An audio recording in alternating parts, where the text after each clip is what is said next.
Hi everyone, here's my weekly update from Panama City, Panama. Caesar and I are still fine. We went out this week, we went to the Department of Immigration. We have filed our visa application, that's done. And then on Friday, the last day, we went to immigration and we went to pick up our new temporary ID cards, yay. The camera that they used has elongated my head vertically and I look like an alien, but okay, that's fine. I don't actually look like me.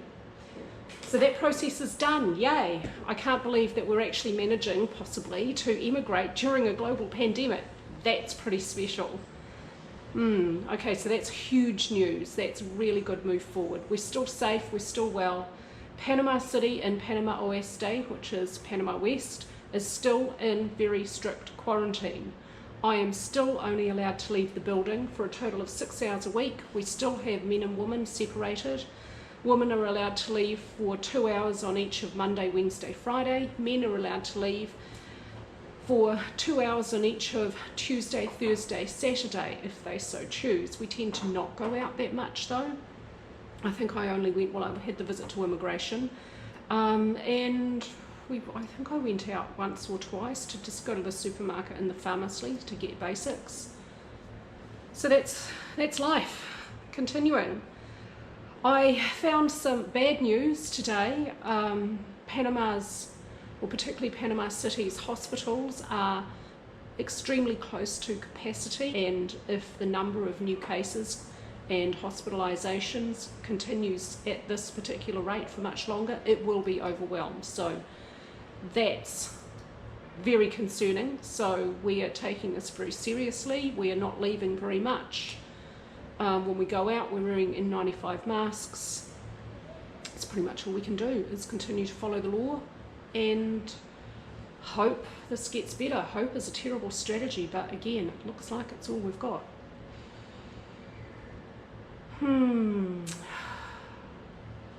What else? I just don't really have anything else again. I mean, Groundhog Day again. We've been here, I think this is day 119. I mean, what, 17 weeks of 17 weeks? Oh yeah, okay, so here's something. This is not very positive though, but I'm going to say this. The people in New Zealand, I see, going on about their 5 weeks of lockdown. Dudes, your lockdown was literally a walk in the park compared to this. Like, you could actually literally go for a walk in the park. I cannot go for a walk in a park. I'm allowed to leave this building only 6 hours a week, as I have outlined, and only to go to the supermarket or the pharmacy or, as necessary, immigration, which I had a special salvo conducto for that one very specific visit.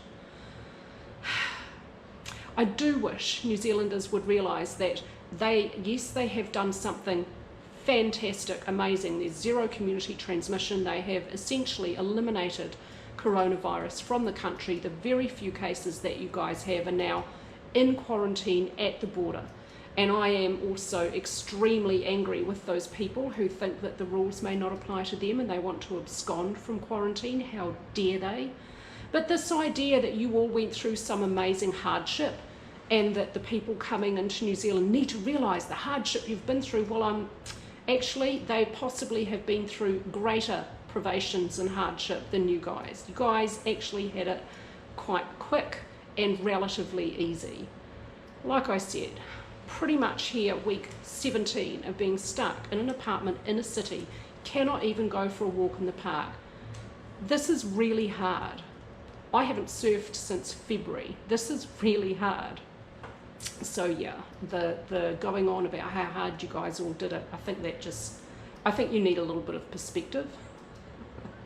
Okay, that's enough of that. Oh yeah, package arrived this week. I've got my harness, my waist harness for surfing. I've got my leash, got my surf hat, gloves, booties, surfing tights and shorts and paraphernalia. Got my GoPro camera, got a few other little bits and pieces that I needed. So we're all good to go. The next step, now that our visa application is filed, we pick up our passports on Tuesday morning. They will have a multi-re-entry stamp should we ever be able to leave not that we're actually planning on it, leave Panama for whatever reason. If we need to, then we will be allowed back in prior to our visa being decided on. Now we wait for 2 to 6 months. I suspect it may be over sooner than later for a decision on whether or not they're going to give us this visa. It's a friendly nations visa that we've applied for. Let's hope they let us stay. I mean, I can't really think of a reason why they wouldn't, but you never know.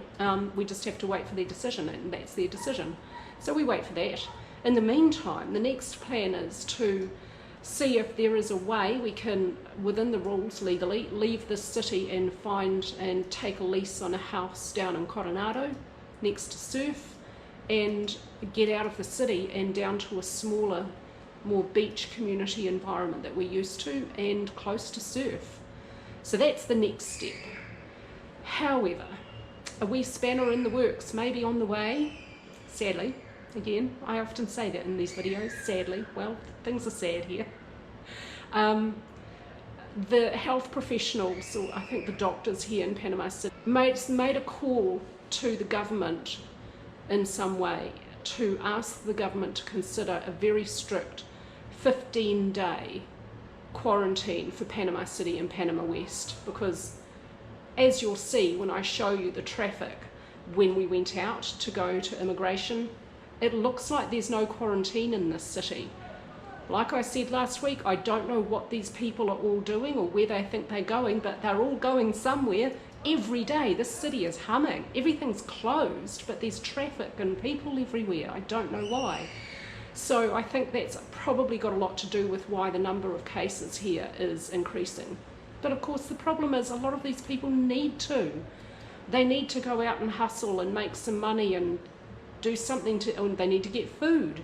They've got to live. So I don't know, there's quite a lot of, what's the word, not conflict, but friction there between what the government needs people to do in order to stop the spread of the virus and what people need to do to survive. So there is a call for a very strict full quarantine for 15 days. I don't know what that would look like, and we don't know if the government is going to do that. That's what the doctors want. If that happens, then the probability of us being able to leave Panama City and get down to Coronado during that time is probably pretty much nil. But at this point, that's just a day more than 2 weeks, and at this point I'm like, 2 weeks, easy. Done 17, another couple isn't going to hurt me. And you know, we're still in a relatively extremely privileged position here. We have a beautiful apartment with a stunning view of the Pacific Ocean.